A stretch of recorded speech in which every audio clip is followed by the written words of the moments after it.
Hello. I hope you are enjoying your Wednesday. Hopefully, you've been keeping up with the materials posted to Blackboard. Today we are going to talk about mass shootings. So we'll kind of just look at mass shootings as a whole and look at them as they relate to other forms of violence, particularly intimate partner violence or gender-based violence. So the headline here, if you can't see it, says no way to prevent this, says only nation where this regularly happens. This is from The Onion, which is a satirical newspaper, but they post it fairly frequently. I think almost every time there's a mass shooting, or at least one that's well publicized, they will republish this article. So I encourage you to check that out.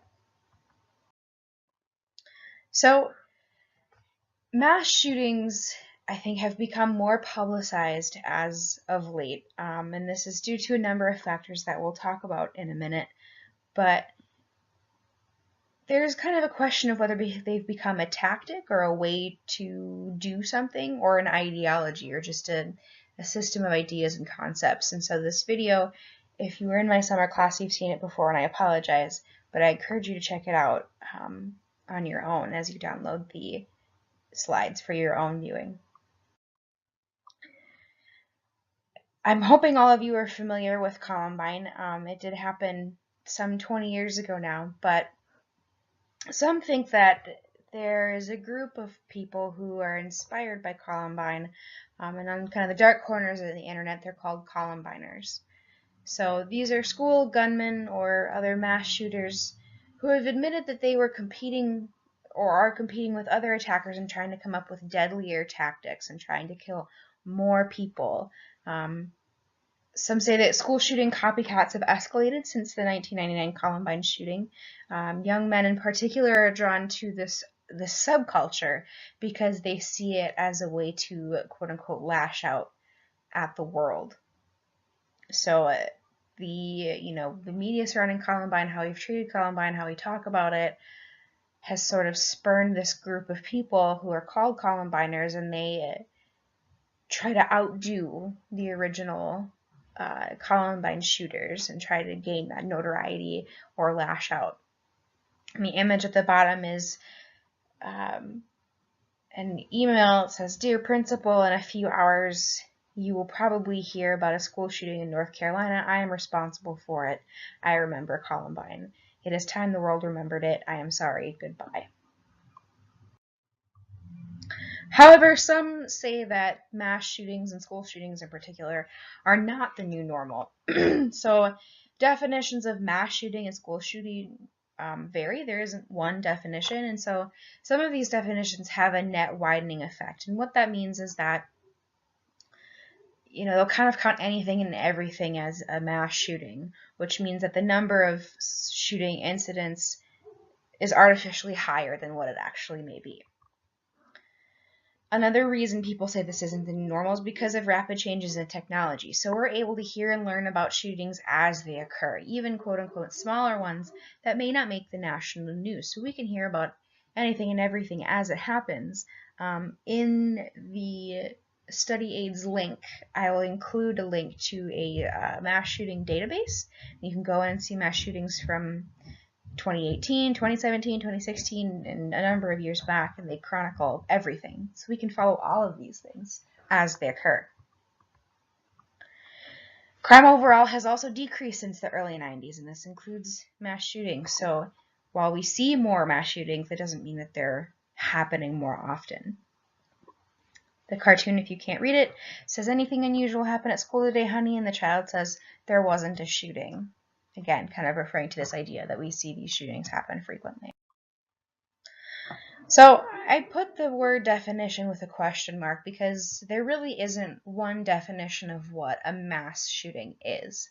A current federal definition, and this was released by President Obama in 2013, a mass shooting must involve at least 3 deaths and occur in a place of public use.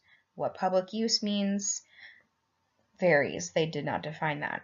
Another definition by the Congressional Research Service, which is linked there, defines a mass shooting as 4 or more deaths, not including the shooter or shooters. The victims are selected somewhat indiscriminately, so the shooters are not targeting particular victims. It's in a relatively public place, and the violence is not a means to an end, so it's not done for a cause. And this means that gang violence, drug violence, terrorist violence is generally not included in mass shootings. They are categorized as their own violent events. So we can't agree on one definition. And why does this matter? It matters because an incident that's defined as a mass shooting is perceived differently from an incident that's not defined as such. So the public perceives it differently. Policymakers perceive it differently. Media narratives are different between mass shootings and other gun violence, and I'll talk about that in a minute. The number of mass shootings may be higher or lower depending on the definition. So if you have a definition that's a little bit more vague, you might report that there are more mass shootings happening than one in which the definition is a little bit more stringent. And that affects how we do research, how we perceive mass shootings and, violent culture in the United States as a whole. So it has an effect. This is an image from the Congressional Research Service's report, which I have linked to in the previous slide. And basically it shows that, while mass shootings have an impact on the number of casualties, the number of shootings itself is not that large. So they found that between 1983 and 2012, there were 78 mass shootings. Other figures are lower, some figures are higher. It depends on who you're looking at and how they define mass shootings. It is a very sort of vague and confusing estimate. A lot of crime definition is that way, unfortunately. Some myths surrounding mass shootings, and the article that this is tied to is in the notes of this presentation, so you're welcome to take a look at that. One is that mass shooters, quote unquote, snap and kill indiscriminately. That's not generally true. So a lot of times mass shooters will take the time to plan out their event. They'll plan out their act. So they'll plan where they're going to go, what they're going to do, because they want this notoriety. Mass shootings are on the rise is another one. Researchers have generally agreed that the number of mass shootings or the level of mass shootings has remained fairly steady over the last 30 years, with some fluctuations year to year, but overall not much has changed in terms of the prevalence of mass shootings. Now again, this could be swayed a little bit by just the definition of a mass shooting, and so if you're somebody who has a looser definition, maybe things are on the rise. If it's more stringent, they've stayed the same. So again, it can be complex, to put it mildly. Another myth is that recent shootings involve record-setting body counts. That's not always the case. Some do involve very high body counts, but again, most definitions of mass shootings are a minimum of 3 to 4 deaths. And a lot of times when you see a shooting, you'll see, 5 deaths, 6 deaths, not record-setting by any means. Another myth is that violent entertainment or mental illness causes mass shooting. I believe in the first class we kind of talked about, or the first week of classes, we talked about how violent media, particularly violent video games, some people have linked, had this idea that it causes violence. And I think we kind of argue that that's not necessarily the case. And more research is saying that violent entertainment, particularly video games or, TV, is not a causal link to violence. Other people say that mental illness is, mass shooting, so causes mass shooting. So mass shooters are all mentally ill, they're disturbed, they've got all these things. And while some may have mental illness, this is painting a very broad brush. This is generalizing, and it has harmful effects because this kind of demonizes people with mental illnesses such as schizophrenia, such as depression, personality disorders. And so by saying all mass shooters have mental illnesses, you're saying that people with mental illness may be more likely to be a mass shooter, which isn't the case. In addition, there are mass shooters who are not mentally ill. They do their acts for a number of other reasons that have nothing to do with mental illness. Another myth is that we can clearly predict a mass shooting. So you'll see in the media following the event and in people talking about the event, that they'll be like, well, if only I reported, because I saw all these warning signs and I saw all these things that precipitated the event. Well, as the saying goes, hindsight is 20/20. So yes, looking back, we can see that, okay, this person did this and they did this and they did this. But it's very difficult to predict when a mass shooting occurs, especially because there's not really a whole lot that mass shooters have in common, as I'll discuss later on.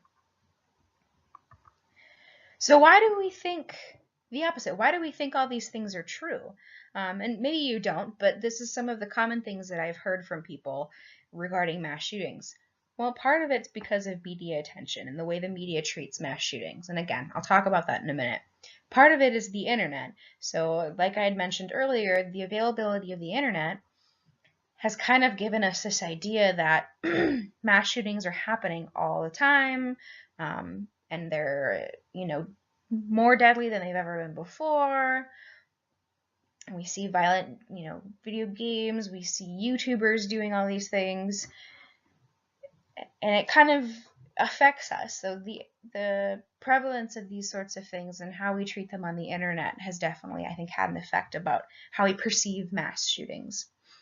We also think the opposite because opportunities for systematic research and good research are largely limited, partially because of funding. So, maybe we don't want to fund certain types of research. So, for instance,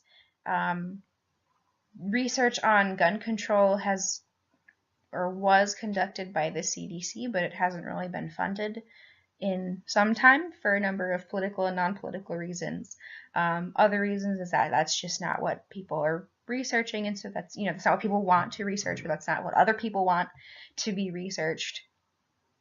And because of other difficulties in defining mass shootings, difficulties in talking to mass shooters, it's hard to get information about mass shootings very clearly unless it's from the shooters themselves. But if the shooters are also killed, then it's even more difficult to get information.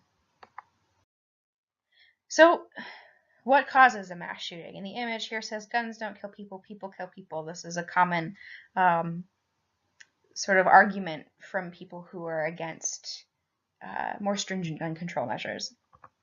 So some say mental illness. Some say rough childhood. So if you were abused as a kid, you'll become a mass shooter. Some say strain, and so if you ever take a theory course, there's a theory called the strain theory in which people experience strain in their life, which leads some people to commit crime. Not all people, but some. Lax gun laws, strict gun laws, violent media, toxic masculinity, and if you're unsure of what that means, let me know and I'm happy to help you define it, etc. The point is, we don't really know, actually. Researchers, academics, policymakers, people that have the power to kind of define these things, we don't really know what causes a mass shooting. In part because, we haven't really gotten together to define it, in part because there's just a million definitions of things.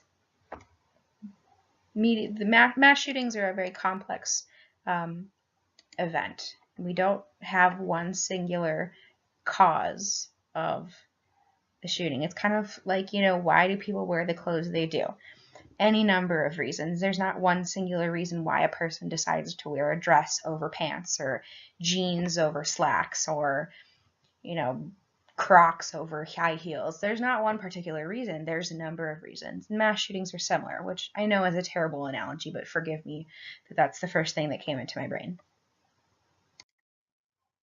So this is an image from another report, which the citation is in the notes if you're interested in reading it. But this is an advertisement for Haldol.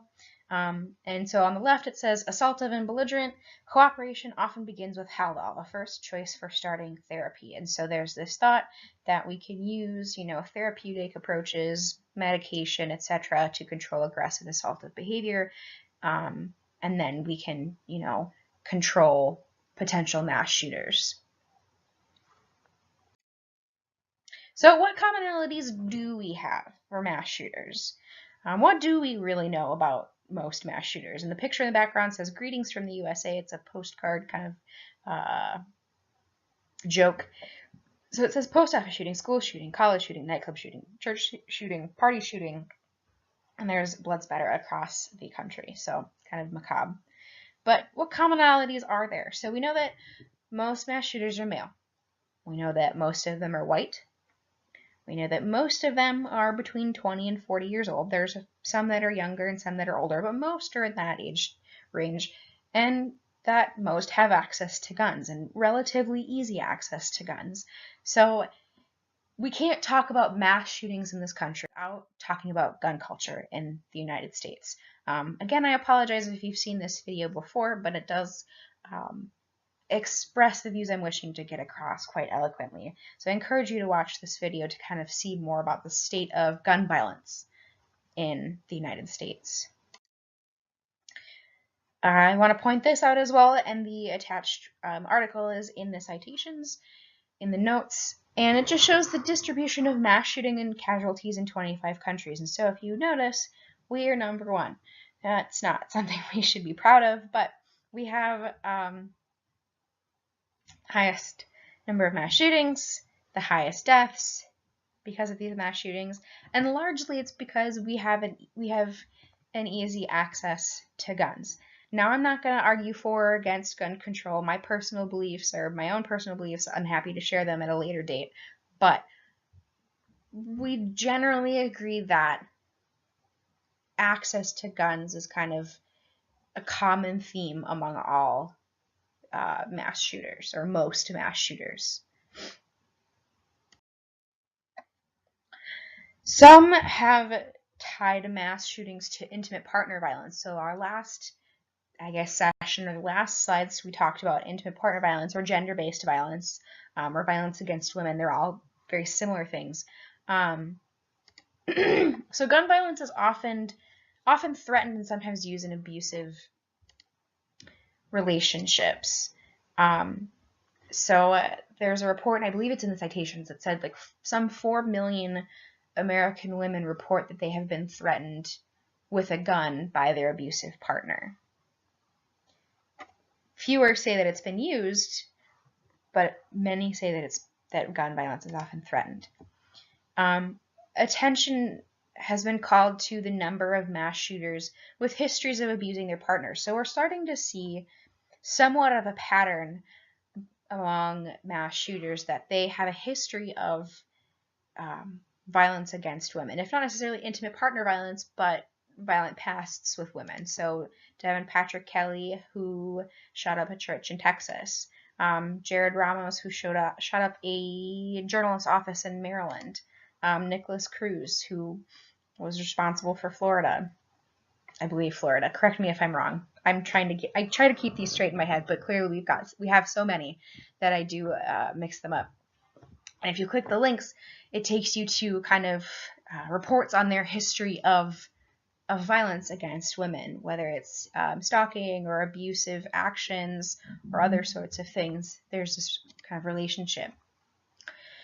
So it's important to note that federal law states that if a person has an intimate partner violence, or they say domestic violence conviction or restraining order, that means they cannot have a gun. So they can't buy a gun, they can't get guns. But it doesn't necessarily mean that they're going to take away the guns that these people already own. 14 states do, but most of the time, if you already have a gun and you're convicted, that doesn't mean they're going to take your gun away. It just means you can't buy any new guns. Those laws aren't always enforced. It's notoriously easy to get a gun in this country, but it's there. Some laws only apply to spouses or co-parents or cohabitating partners. So if you've got a boyfriend or other partner and you don't live together and you're not married and you're not parents, you see each other and that's it, those laws might not apply to your relationship or to that person. Some states don't report intimate partner violence incidents. So, if you're not reporting it, that person's not going to have a record of domestic violence or intimate partner violence, and so they're still going to have access to a gun. And people don't report for a number of reasons that I'm not going to get into here. I do want to note, however, that intimate partner violence is not a conclusive link to mass shooting. So we're not saying that all mass shooters have a history of domestic violence. We're also not saying that all domestic abusers are going to become mass shooters. There's somewhat of a pattern. Some reports say that it's roughly a third of mass shooters are also have a history of domestic violence. But again, I just want to emphasize it's not a conclusive link, but there is somewhat of a pattern. I also want to talk about media coverage. So we have a problem with media coverage of crime in this country, and unfortunately I can't dedicate too much time to the media coverage of crime in this class, although I encourage you to kind of read for your own learning how this happens. But the media sort of reports these mass shootings in a way that enables copycats, and several people have agreed with this. So one, it places kind of the shooter over the victims, and so we report a lot on the shooter, like what were they like, what did they do, what made them do it, what was their childhood like, were they bullied as a kid, were they abused as a kid, were they loners, were they mentally ill, were they this, were they that. And we don't necessarily focus on the victims. Now, that doesn't mean we need to blast pictures of the victims all over the place, especially if the families are still grieving, but we really put a focus on the shooter.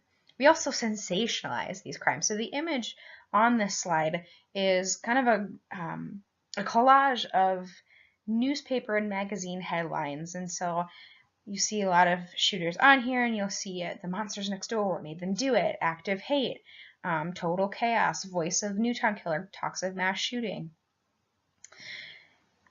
And so they really put these sort of sensational words in there, like monsters, hate, total chaos, darkest night, deadly.